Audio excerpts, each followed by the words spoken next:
عليكم ورحمة الله وبركاته. معكم إبراهيم من قناة آل تشابرك. اليوم أصدقائي بنحكي لكم عن مملكة 4143 فتحت الهجرة فيها وصار لها 25 دقيقة. طبعا كل دقيقة بتعرفوا بيسمحوا لمهاجر واحد دخول المملكة.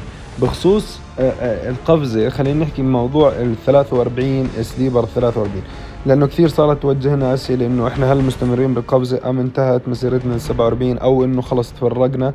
أولا القفزة مستمرة، شباب المجلس عم تتعب يعطيها العافية، عم بتحاول تبني لكم أفضل مملكة للسيطرة عليها. بالمناسبة أصدقائي بخصوص المملكة وأفضل مملكة بيحاولوا إنه يسيطروا عليها، صار في خيارين ما بين 43 أصدقائي وعفوا بين 45 وال50. طبعا المجلس أقر ودرس، بعد دراسات من المجلس حاولوا أنهم يقرروا أو يثبتوا مملكة 50 أو 45. طبعا على أي حال راح إن شاء الله نستمر. أو كيف نعرف وين إحنا متجهين؟ أكيد في عنا ديسكورد بثبت لنا وبنزل إعلان وين وجهتنا. بس خلينا أوضح لك ليه اخترنا هاي المملكتين أو شو سبب اختيارنا مملكة 50 أو 45. أولا أصدقائي بخصوص مملكة 45، المملكة أقوى واحد فيها باوره 5 مليون. فشباب المملكة أو شباب المجلس عم بقرروا إنه هل إحنا نقفز على 45، يعني إذا حبوا الشباب يحاولوا إنهم يكونوا هم التوب 1 على المملكة ويسيطروا على تحالف، فالخيار الأفضل لهم اللي هو مملكة 45 إذا استمر أو بقى أقوى شخص فيها 5 مليون. بخصوص موضوع 50 فأكيد التوب المجلس اشتغل عليه وأنشأ تحالف وهو في التوب 2. طبعا يا أخوان مملكة 50 فيها حيتان، فيها بورات عالية. احنا عم نحاول أو المجلس عم بيحاول إنه يكون هو محافظ على المركز التوب 2 في المملكة لحد ما إن شاء الله تفتح موسم الاستعداد فيها.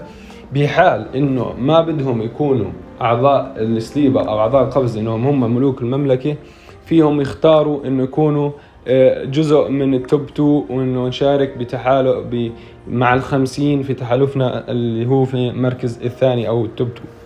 بالمناسبة إذا ما أصر وإذا مو حابين نستمر في الاثنين في 50 طبعا وظلت 45 أقواها 5 مليون، فإحنا حنلجأ 5 مليون وهي 45 ونسيطر على المملكة، بس ما راح يكون عندنا حيتان كافية في الكيفكة. فهذا السبب الشباب عم بتحاول تدرس، المجلس عم بحاول يدرس يعطي أفضل قرار.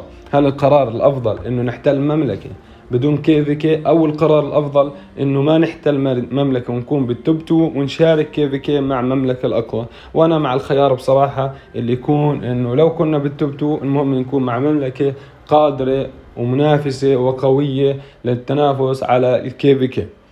تمام. أكيد أصدقائي زي ما احنا حكينا بلشت القفز. طبعا هون احنا زي عم نشوف إلنا كثير عم نشوف إنه أنا بطلع علي إشارة حمراء بخصوص القفز اللي بتصير هون. هون اللي بصير أصدقائي إنه تحالف عربي ضد تحالف أجنبي. بصراحة يعني هو ما بعرف، يعني أنا بعرف إنه هم شباب عرب، قدمت عشان أساعدهم في الحرب. طبعا هون إحنا زي ما عم نشوف بلشت الحروب بين التحالفات قبل ما أصلا تفتح الهجرة، وهلا راح يصير في مهاجرين. طبعا احنا بانتظار مهاجرين، وانا بصراحه عم بنتظر مهاجرين من نوع معين في المملكه 43 واللي هم اعضاء الاتراك اللي كان في بينهم بين حرب بين ملك مملكه 43 واللي هو عن جد حوت اصدقائي 40 مليون باور، سفاح باور، انسان مقاتل، انسان شرى جميع الحزم في لعبه رايز والكينجدمز. يعني هو بطل في حزم اصلا يشتريها من كثر ما شرى. فهذا راح يكون هو ملك 43 وانا حاسس انه راح يكون ملك حوت. بس احنا عم ننتظر هل راح يكون فيه هلا مهاجرين او قفزة راح تكون ضده ولا كل القفزات راح تكون معه. انا بعتقد اذا الاتراك دخلوا المملكة راح تقلب حرب اهلية كبيرة في المملكة 43. بالمناسبة اصلا احنا عم نشاهد من الان حروب اهلية في 43 على المذابح. طبعا مش بس على المذبح هذا وعلى أكثر من مذبح بلشت الحروب الأهلية بين الممالك. هذا إشي معتمد ومعروف في كل مملكة إلا إذا كانت منظمة بشكل صحيح. للأسف عندنا هون قيادة 43 باور فقط بدون تنظيم، التنظيم فيها غير صحيح. يعني أنا بعتقد وبأكد إنه راح نشاهد حرب رهيبة في المملكة، حرب أهلية مستمرة، بالأخص إذا دخلوا الأتراك. لأنه إذا أجوا الأتراك في حرب متوعدين للملك من بداية الحرب، هو أصلا صفر أعضائهم اللي هون، صفر لهم حساباتهم، فالأتراك هم كمان مصرين على الحرب ضده.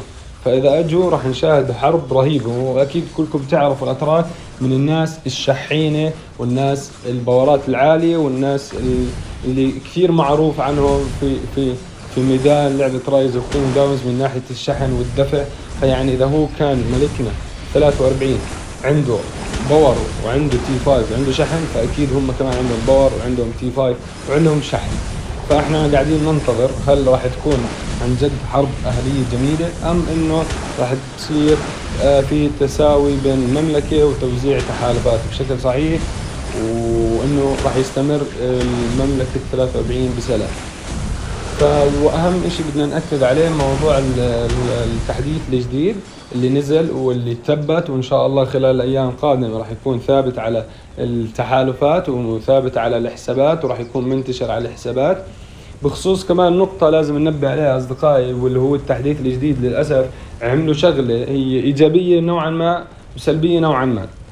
إيجابية من أي ناحية؟ إنه صار يعطي السيرفر حقه من ناحية بور ومن ناحية أعضاء إنهم يتطور.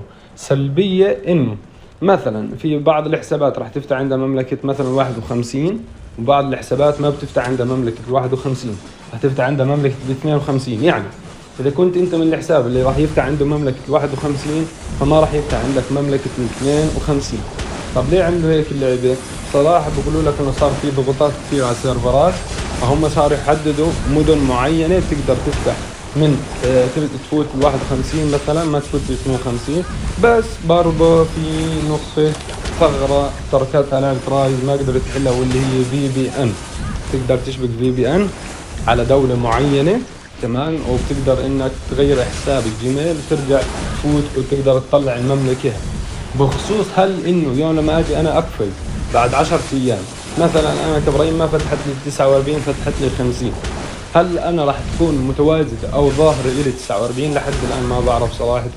يعني نتمنى انه تكون ظاهرة، لانه كارثة اذا بسكروا مملكة وبيفتحوا مملكة هيك نص السليبرات راح تفرط. يعني مثلا انا مجهزين سليبر مثلا لل50، بعض الحسابات ما بتقدر تقفز على 50، فوين راح تروح؟ فما راح تقدر تروح. بعض الحسابات ما راح تقدر تقفز مثلا على 47، فوين راح تروح؟ ما راح تعرف وين تروح. لهذا السبب بدنا نكون منتبهين خطوة بخطوة، وقبل أي إعلان المجلس عم بدرس وعم بقرر إنه يشوف شو الأفضل، ويشوفوا هل راح يكون متاحة لجميع أعضائنا حتى اللي ما ظهرت عنده 50 إنه تظهر عنده يوم إنه يجي يقفز أو لا. وهيك نكون إن شاء الله أصدقاء وصلنا نهاية حلقتنا. لا تنسى اشتراك القناة وتفعيل زر الجرس ليوصلك كل جديد. والسلام عليكم ورحمة الله وبركاته.